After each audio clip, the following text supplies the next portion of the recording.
기본적인 지식은 끝났다 보시면 돼요. 이제 이 정도만 알아도 크게 뭐 문제될 건 없고, 다음은 이제 좋은 땅과 안 좋은 땅에 대해서 제가 구분하는 방법을 좀 알려드리겠습니다. 사실 좋은 땅이라고 하기에는 좀 한정짓게 너무 광범위하다 보시면 돼요. 근데 제가 생각했을 때 이런 곳이 앞으로는 좋은 땅이 될 곳이다, 이렇게 확신하거든요. 그래서 보면 어디냐면 국책사업과 개발 호재가 있는 곳, 이런 곳은 반드시 시간이 지나면 인구가 유입될 수밖에 없습니다. 그래서 인구가 집중적으로 우리가 유입시킬 수 있는 이런 정책들이 여러 가지가 있거든요. 뭐 예를 들어서 신도시 개발 사업이 있고, 그 다음에 뭐 산업단지, 막 대학교, 그 다음에 관공서 이전, 그 다음에 뭐 도로가 개설된다든지 철도가 만들어진다든지 IC가 생긴다든지, 이런 여러 가지가 있습니다. 그래서 이 종류 국책사업 개발 호재 중에 두세 가지만 들어가면 이 동네는 반드시 사람들이 몰릴 수밖에 없습니다. 그래서 우리는 국책사업과 개발 호재 있는 곳을 전국적으로 유심히 살펴볼 필요가 있어요. 그래서 국책사업의 정의를 한번 살펴보면 국가가 책임지고 관리 추진하는 대규모 개발 사업이라고 보시면 됩니다.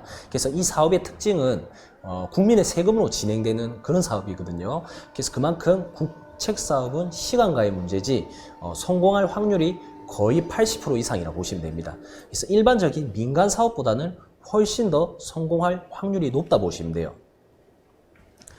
그래서 이제 국책사업 종류를 보면 도로 개설, 철도 KTX라든지 항만, 공항, 신도시, 산업단지 여러 가지가 있겠죠. 그래서 이러한 건설 사업이 대표적이라 보시면 됩니다. 그래서 이 모든 사업의 공통점을 살펴보면 100% 인구가 유입된다, 이렇게 보시면 되거든요. 그래서 보통 국책사업 할 때 허벌판에 일단 도로부터 넣습니다. 그 다음에 도로가 넣고, 도로가 있어야 산업단지도 지을 수 있고 신도시도 지을 수가 있겠죠.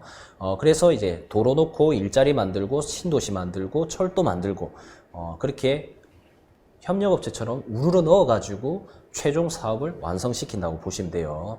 그래서 이 모든 게 있으면 인구가 반드시 유입된다, 이렇게 보시면 되고요. 예를 들어서 제가 한 개의 도심이 완성되는 과정을 설명드리겠습니다. 부산의 이제 도시 기본 계획, 이 옛날 내용입니다. 참고하셔서 들으시면 되고요. 부산에 보면은 중간에를 중부산 개발축을 잡아놨고, 좌측으로는 서부산축, 그다음에 우측으로는 동부산축해서 세 개의 축으로 계획이 구분되어 있거든요. 그래서 우리가 오늘 예시로는 동쪽을 한번 보겠습니다. 그래서 동쪽 축을 보면 해운대를 기점으로 기장과 장안으로 해서 해양관광문화축으로 이렇게 지정을 해 놓았습니다. 그래서 이처럼 부산에서는 도시의 기본적인 계획부터 먼저 세우시다 보시면 돼요. 그래서 우리가 도시공간 구조계획이라고 해서 이사 갈 때 뭐 소파를 어디에 놓고 식탁은 어디에 놓을 건지 이렇게 고민을 많이 하잖아요. 이 도시공간 구조도 마찬가지입니다. 부산에서는 광복과 서면을 제일 큰 도심을 만들 거고, 부도심, 이제 부도심으로 해서 강서, 덕천, 사상, 하단, 동래, 해운대를 만들고, 그 다음에 4개의 지역을 중심으로 만들겠다. 장안이랑 기장이랑 금적이랑 가덕, 여기를 4개의 중심으로 만들겠다, 이렇게 나와 있죠. 그래서 지금 동부산에는 지금 장안과 기장은 지역에 대한 중심이 될 곳이다, 이렇게 보시면 돼요. 그래서 계획 내용을 보면 부산의 대표적인 해양 관광 자원인 광안리와 해운대 해수욕장에서 기장 장안으로 이어지는 개발축으로서 차별화된 도시 발전축을 형성하겠다, 이런 내용들이 나와 있죠. 그래서 의료, 문화, 체류형 관광도시로 변환해서 차별화된 도시를 만들겠다. 그래서 이게 예전 내용인데, 지금 보시면 장안읍을 가보시면 읍과 관련된 산업단지라든지 암치료센터, 그런 게 이제 들어올 예정이고요. 그 다음에 기장군을 보면 지금 관광도시, 관광산업단지, 오시리아 관광단지가 지금 형성되고 있습니다. 그래서 과거에 이런 내용들이 있었기 때문에 지금 조금씩 만들어지고 완성되고 착공되어 있다 보시면 돼요. 그래서 도로 조건도 이렇게 전부 다 나와 있습니다. 도시 기본 계획이에요. 그래서 보면 진영에서 외곽수단도로를 연결해서 기장까지 연결하겠다. 그 다음에 동부산 관광단지의 교통 완화를 위해서 기장과 울산까지 뻗어져가는 국도 31호선을 만들겠다, 이런 내용들이 전부 다 나와 있거든요. 그래서 부산과 울산이 연결된다. 그러면 우리가 부산 사람이 울산 가는 것보다는 울산 사람이 부산 오게 될 확률이 훨씬 높겠죠. 그래서 부산의 땅값이 올라가는 호재라고 보시면 됩니다. 그래서 이렇게 시외곽 임적 도시를 고속도로로 연계함에 따라 지역 간 이동이 용이해지며 도시 경쟁력을 제고하겠다. 이렇게 내용도 나와 있고요. 그다음에 이제 철도도 이번에 복선 전철화가 되었죠. 그래서 동부산 개발과 광역 연계 교통 수요 증가에 대비해서 이 내용도 중요합니다. 교통 수요 증가에 대비해서 동해선을 복선화 전철 계획을 하겠다. 이런 내용들이 나와 있습니다. 그래서 지금은 부산의 중심인 부전동에서 일광역까지 현재 동해 복선화 전철이 개통이 되어 있는 상태고요. 아까 우리가 개발축이 기장 장안까지 뻗어져 나가서 울산까지 간다 말씀드렸죠. 그래서 장안에 있는 좌천역과 울산 서생역, 나중에는 울산에 있는 태화강역까지 연결이 될 예정이에요. 이제 올해 개통이 예정되어 있습니다. 그래서 이런 부분을 좀 참고하셔가지고 보시면 되고, 우리가 지금 장안 택지 개발, 장안읍 가면 지금 신도시가 착공이 되어 있거든요. 최근에 시작했어요. 그 다음에 일광 도시개발 사업도 이렇게 미리 예정이 되어 있었습니다. 물론 수용 인구나 세대 수는 조금 바뀔 수도 있어요. 그래서 이제 계획 면적이랑 수용 인구 이런 내용들도 이미 나와 있었습니다. 그래서 기장군 일광면을 보면 외곽 순환도로가 최근에 다 개통이 됐거든요. 다 1, 2년 전에 일어났던 일들이에요.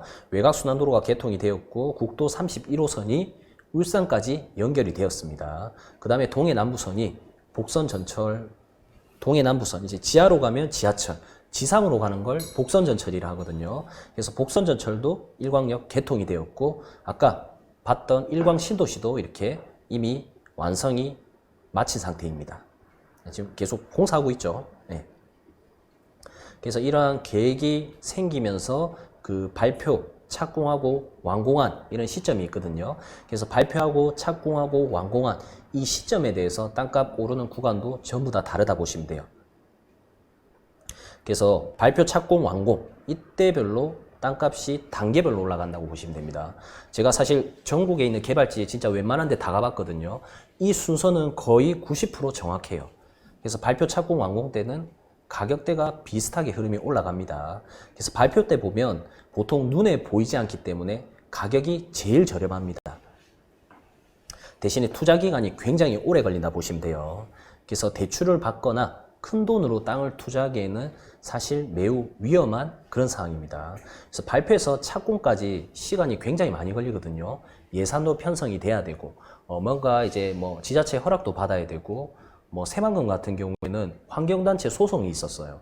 소송만 10년 넘게 걸렸습니다. 그래서 개발을 해야 되는데 환경단체가 갑자기 소송을 걸어버렸기 때문에 그거 해결한다고 15년을 지체했기 때문에 개발이 늦어지는 거거든요. 그래서 언제 착공될지 모르기 때문에 이때는 제가 봤을 때는 소액 투자로 들어가셔야 돼요. 절대 큰 돈을 넣으면 위험한 상황이 될 수도 있습니다. 다음 두 번째로 보면 착공 시기입니다. 착공은 이제 눈에 정확하게 보이는 시기거든요. 그래서 공적 사업은 전부 국민의 세금으로 투입시켜가지고 공사를 진행하기 때문에 사업이 무산될 일은 거의 없다 보시면 돼요. 그래서 그만큼 제가 봤을 때는 착공 때가 안정적인 투자 시점이고요. 이때는 이제 눈에 막 건물 지어지는 모습들이 보이면서 투자자와 실제 이제 나중에 건물 지을 사람들이 공존하는 시장입니다. 그래서 투자자도 들어가고 나중에 건물 지을 사람들은 이때가 땅값이 싸다는 걸 알기 때문에 이때 굉장히 수요자들이 많아요. 그래서 우리가 지금 정보를 보면서 착공 전 단계인 그런 개발지가 몇 개 있거든요. 그런데도 한번 찾아보시면 굉장히 도움이 많이 될 것 같습니다. 그리고 이때는 사실 착공은 착공부터 지속적으로 가파르게 올라가기 때문에 금융자본을 저는 최대한 활용하라고 말씀드리고 싶어요. 그래서 투자금 대비 수익률이 가장 좋은 구간이 저는 착공 바로 직전이라고 보시면 됩니다. 다음은 이제 완공 시점이거든요. 완공 때도 굉장히 많이 올라갑니다. 그래서 완공은 실수요자들이 이제 본격적으로 움직이는 시장이다. 이렇게 보시면 되거든요. 그래서 이때는 건물을 짓는 사람이 가격이 비싸도 분양도 해야 되고 임대도 놓아야 되고 더 비싸게 피를 붙여서 분양까지 수요자들을 계속 불러들이는 그런 행위를 하기 때문에 계속적인 질적 수요 시장이라고 보시면 됩니다. 그래서 웃긴 건 분양을 했는데 굉장히 분양이 잘 됐다. 오피스텔이. 그러면 더 비싼 돈을 주고 땅을 사거든요. 그래서 거기에 또 오피스텔을 지어요. 그리고 또 더 비싸게 분양하고. 그래서 완공 시점도 가격이 되게 많이 올라가는 시점이다 보시면 됩니다. 그래서 기간 대비 수익률이 가장 높은 기간은 착공 전과 완공 전이다. 그래서 발표 때 꼭 들어가고 싶다면 소액으로 한 10년에서 20년 이렇게 묵혀놓는다 생각하고 그런 마음가짐으로 들어가셔야 돼요. 그래서 투자금은 조금 더 많이 들어가겠지만 발표 때보다 땅값은 비싸겠지만 착공 전에 사든지 완공 전에 사자.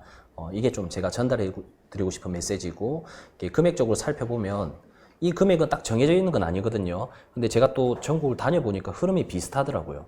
금액 움직임도 거의 비슷해요. 근데 지역별로 약간의 특징은 있습니다. 그래서 발표 때 보면 평당 50에서 200 사이에 가격이 조금씩 올라가요. 그래서 뭐 뉴스에 보면 2000배 올랐다 막 그런 거 있죠. 땅값 이렇게 개발 사업이 발표되기 훨씬 전에 산 사람들, 평당 10,000원, 몇천 원대 땅을 산 사람들이 갑자기 200만 원이 되면서 2000배 올랐다 막 그런 이야기가 나오는 거거든요. 사실상 현실적으로는 굉장히 어렵습니다. 그냥 무조건 안 된다고 보시면 돼요. 그런 거는요. 로또 수준이라고 보시면 되고, 다음 이제 착공 때는 거의 200에서 600 정도 가격이 움직입니다. 그래서 보통 착공 때 좀 비싸더라도 돈을 좀 더 주고 사서 레버리지를 활용해서 들어가는 게 훨씬 좋고요. 그 다음에 완공 때는 600에서 1000만 원까지 움직입니다. 그래서 완공되고 도시가 어느 정도 좀 완성이 많이 된다. 그렇게 보면 실수요자 시장이 계속적으로 축적되면서 1000에서 1500까지 거래되면서 이렇게 가격이 지속적으로 상승한다고 보시면 됩니다. 그래서 뭐 정확한 내용은 아니지만은 이 정도 가격적인 부분은 흐름은 비슷하더라. 500에서 200. 여기 일광몇 여기도 똑같았습니다. 50에서 200 시작했다가 200에서 600 갔다가 600에서 1000 갔다가 지금은 1000만 원 다 넘어갔거든요. 그럼 그 다음역 좌천역도 봐야겠죠. 좌천역도 이제 올해 개통이 되고 신도시가 이번에 착공이 됐거든요. 그래서 그것도 제가 내용으로 설명을 드릴게요. 그래서 일광 땅을 보면 이제 역 바로 앞에 이 빈 땅들을 한번 보겠습니다. 이제 2015년에 일광 신도시가 착공이 됐거든요. 그래서 그 전에 착공되기 전 대비 착공 후에 가격이 이렇게 가파르게 올라갔다 보시면 돼요. 그래서 2015년에 이때 평당 한 200 정도, 300 정도 했었습니다. 지금은 2021년이죠. 평당 1000만 원 다 넘어갔거든요. 그래서 착공 전 5년보다는 최근 완공 전 5년이 훨씬 더 땅값이 많이 올라가더라. 이렇게 보시면 되고, 방금 제가 말씀드린 그 다음 역, 아직 개통이 안 된 좌천역도 한번 보면 흐름은 비슷해요. 지금 여기 개통될 예정이고 신도시가 들어올 예정입니다. 지금 공사 시작됐거든요. 그리고 주변에 산업단지, 일자리까지 같이 올라와요. 을과학 산업단지라고 읍과 관련된 산업단지, 그 다음에 방사선과 읍과 대학도 들어온다고 하거든요. 그래서 백병원, 부산의 백병원 같은 데 가보시면 읍과 관련된 대학생들 수요가 굉장히 많습니다. 그래서 계급역 주변으로 원룸을 먹여 살리는 거는 읍과 대학생들이에요. 전부 다. 예. 제가 그쪽에서 예전에 업무를 많이 봤기 때문에 잘 알고 있거든요.